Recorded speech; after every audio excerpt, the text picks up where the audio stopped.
உயிர்கொல்லி நோயா அப்படின்னு பார்க்கும் பொழுது அது ஆமான்னு சொன்னாலும் மிகையே அல்ல என்பது. ஒரு வெண்மையாகவும் மூத்திரம் ரொம்ப ஜில்லுன்னு பச்சை தண்ணி மாதிரி நிறத்தோட போகும் பொழுது உங்களுக்கு அந்த ஒரு குற்றம் நின்றுச்சுன்னு அர்த்தம். வேற அந்த மாதிரி இடத்துக்கு போய் காசையும் விரையும் பண்ணி நோயையும் பெருக்கி மரணத்தையும் நீங்கள் பார்க்க வேண்டான்றது தான் நோக்கம்.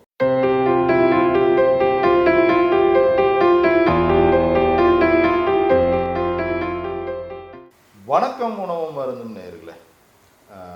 தொடர்ந்து நம்ம சின்ன சின்ன குறிப்புகள் மூலமாக பெரிய பெரிய நோய்கள்லேருந்து சின்ன சின்ன குற்றங்கள் வரைக்கும் உங்களுக்கு விழிப்புணர்வு ஏற்படுத்தி கொண்டு நீங்களாகவே செய்து பலன் தரக்கூடிய ஒரு வேலையை செய்துட்ருக்கோம் என்பது நாங்கள் அந்த இடத்துல ஞாபகப்படுத்துகிறோம்.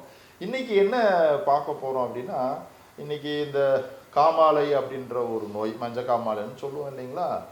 இந்த மஞ்சள் காமாலை அப்படின்றது ஒரு உயிர்கொல்லி நோயா அப்படின்னு பார்க்கும் பொழுது அது ஆமான்னு சொன்னாலும் மிகையே அல்ல. ஏன்னா கண்ணுக்கு முன்னாடி என்னுடைய ஒரு அனுபவத்தில் சில பேருனுடைய மரணத்தெல்லாம் நான் பார்த்துருக்கேன். நான் சரி இதுக்கு அலோபதியில் மருந்து இருக்கா அப்படின்னு பார்க்கும் பொழுது உறுதியாக இல்லை அப்படின்றத இந்த இடத்துல உறுதிப்படுத்துகிறோம். என்ன செய்யலாம்? இல்லைங்க, இந்த கரிசலாங்கண்ணி நாங்கள் கொடுக்குறோம், கீழாநெல்லி கொடுக்கலான்னு சொல்கிறாங்க, வேறு சில மூலிகையை சொல்கிறாங்க. அவங்களாம் எங்கே இருக்குது, அந்த மூலிகையை நாங்கள் எப்படி சேகாரம் பண்ணுறது, அந்த நபர்கள் எங்கள் ஊர் பக்கம் இல்லை அப்படின்பவர்கள் நாங்கள் தெளிவாக திரும்ப சொல்கிறோம். உங்களுக்கு எளிமையான குறிப்புகள் கொடுப்பது மட்டுமே எங்களுடைய நோக்கம் என்பதை இந்த இடத்துல பதிவு பண்ணுறோம். நாங்கள் நிறைய மூலிகைகள், அரிதான மூலிகைகள்லேருந்து ஒரு குருமருந்து, முப்பு சுண்ணம் அப்படின்ற நிலை வரைக்கும் நாங்கள் உபயோகம் பண்ணி நோய்களை குணப்படுத்திட்டு இருந்தாலும் கூட உங்களுக்கு சொல்லக்கூடிய குறிப்புகளை மெனக்கறோம். எளிமையான குறிப்பாக இருக்கும். என்ன தேவைப்படுதுங்க?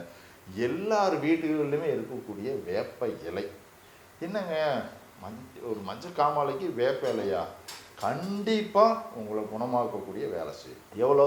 ஒரு கைப்பிடி, ரொம்ப முத்தின இலையும் இல்லாமல் கொழுந்தும் இல்லாமல் ஒரு நடுத்தரமான பருவத்தில் இருக்கக்கூடிய ஒரு கைப்பிடி வேப்ப இலை, ஒரு ஸ்பூனு சீரகம், இது ரெண்டையுமே மைய அரைச்சி காலையில் வெறும் வகுத்தில் ஒரு நெல்லிக்காய் சைஸு, வேறு எதுவுமே தேவையில்லை, வேப்ப இலையையும் ஒரு ஸ்பூனு சீரகமும் மைய அரைத்தது, அந்த அரைத்த விழுதுனுடைய அளவு ஒரு பெருநெல்லி வரை பெருசாக இவ்வளோ பெரிய ஒரு உருண்டையை எடுத்து தினந்தோறும் எத்தனை நாளைக்கு, 2 நேரமா, எத்தனை மாதத்துக்கு அப்படின்லாம் நீங்கள் கேட்கும் பொழுது ஒவ்வொன்றா சொல்கிறோம். 2 நேரம் பயன்படுத்தினாலும் குற்றம் அல்ல. ஒரு மாலை 5 மணிக்கு ஒரு டோஸு எடுத்துக்கலாம், காலையில் ஒரு 7 மணி 8 மணிக்கு ஒன்று எடுத்துக்கலாம் உணவுக்கு முன்பாக. இந்த மருந்து எடுத்துக்கொண்டு இந்த உணவு கடைபிடித்தல் அப்படின்றது உப்பு இல்லாமல் பயன்படுத்த வேண்டிய ஒரு கட்டாயம். எண்ணெய் பலகாரங்கள் எடுத்துக்கொள்ளக்கூடாது.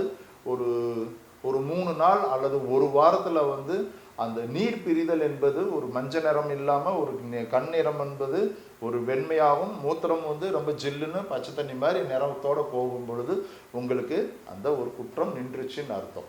நீங்கள் பெரிய மெனக்கிட வேண்டியதில்லை. ஒரு வாரம் 10 நாள் வேப்பலை உங்களுக்கு வேறு சில பிரச்சனைகள் இருந்தால், வகுத்து புண்ணாக இருந்தாலும் சரி, வகுத்தில் கிருமிகள் இருந்தாலும் சரி, அதுவுமே உங்களுக்கு விரட்டக்கூடிய ஒரு வேலை செஞ்சிடும். குறிப்பாக இந்த காமாலை அப்படின்ற நோயையும் குணப்படுத்தும் அப்படின்றத இந்த இடத்துல உறுதிப்படுத்துகிறோம். அதாவது நீங்கள் எங்கேயுமே வெளியில் போக வேண்டியதில்லை. நீங்கள் வீட்டு வாசல் இறங்குனீங்கன்னா ஒரு 2வது வீட்டில் இருக்கும், 3வது வீட்டில் இருக்கும், தெருமுக்கில் இருக்கும். ஒரு கீழநெல்லி நம்ம போய் பார்க்கணும்னா, எங்கள் வீடை சுற்றிலும் எதுவுமே இல்லைங்க அப்படின்னு சொல்கிறவங்களுக்கிட்டையாவது ஒரு வேப்ப மரம் இருக்குன்றது உங்களுக்கு தெரியும். அதனால தான் இந்த குறிப்பை முன்னெடுத்துகிறோம். இல்லை எங்கள் வீட்டில் பாரம்பரியம், எங்கள் வீட்டு பக்கத்தில் எங்கள் ஊரில் ஒரு பாரம்பரியமாக இந்த மஞ்சள் காமாலைக்கு மருந்து கொடுக்குறாங்க, 3 நாள் 4 நாளில் ரெடி ஆயிரும் அப்படின்னாலும் சந்தோஷம், அவர்களிடத்து செல்லுங்கள். வேறு அந்த மாதிரி இடத்துக்கு போய் காசையும் விரையும் பண்ணி நோயையும் பெருக்கி மரணத்தையும் நீங்கள் பார்க்க வேண்டான்றது தான் நோக்கம். அதனால் இதையும் செய்து கொண்டு இந்த உணவு கட்டுப்பாடு அப்படின்றது ரொம்ப முக்கியம். இந்த காமாலை நோய் வந்தபவர்கள் நாங்கள் ஒரே ஒரு விஷயத்த சொல்கிறோம். இந்த காமாலை அப்படின்றது ஏற்பட்டவர்களுக்கு பார்த்தீங்கன்னா புலால் உண்ண கண்டிப்பாக அனுமதி கிடையாது. மாமிச உணவை முழுவதுமாக தவிர்க்கணும். எவ்வளோ நாளைக்கு தவிர்க்கணும்? குறைஞ்சபட்சம் ஒரு 6 மாதம், அதிகபட்சம் 1 வருட காலமாவது இந்த புலால் உண்ண மறுக்கணும். இதனுடைய இன்னொரு விஷயம் என்ன அப்படின்னா, இந்த மது அப்படின்ற ஒரு நிலை, சிகரெட் பிடிக்கக்கூடிய ஒரு நிலையும் இந்த காமாலைக்கு உட்பட்டவர்கள் வந்து மேற்கொண்டது வந்து இது சரி பண்ணி மறுபடியும் நான் வந்து மது குடித்தேன் அப்படின்னா அவங்களுக்கு மறுபடியும் இந்த குற்றம் வந்திருக்கிறதே நாங்கள் பார்த்துருக்கோம்.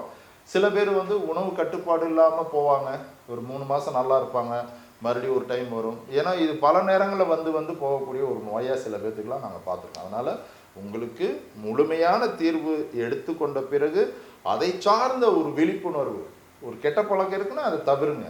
ஒரு ட்ரிங்க்ஸு சாப்பிட்ற பழக்கம் இருக்குங்க, எனக்கு காமாலை வருதுங்கன்னா தயவு செஞ்சு உங்களை அது உயிரை கொள்ளக்கூடிய வேலை செய்யணுன்றனால தான் இந்த ஒரு காமாலை நோய்க்கு ஒரு விழிப்புணர்வு பதிவாக இப்போ சொல்கிறோம். புரிஞ்சுக்கோங்க, சமயோஜிதம் என்பது ரொம்ப முக்கியம் அப்படின்றத நீங்கள் ஞாபகம் வச்சுக்கணும். அதனால் இந்த பத்தியமும் முறையாக கடைபிடிக்கணும்.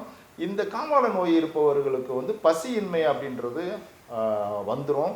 இந்த நோய் வெளியில் போகும் பொழுது நேர்களே உங்களுக்கு பசி எடுக்க ஆரம்பித்ததுக்கு அப்புறம் ஒரு சின்னதாக உப்பு சேர்க்க ஆரம்பித்து அதுக்கப்புறம் நீங்கள் தொடர்ந்து உப்பு சேர்த்த உணவை பயன்படுத்தலாம்.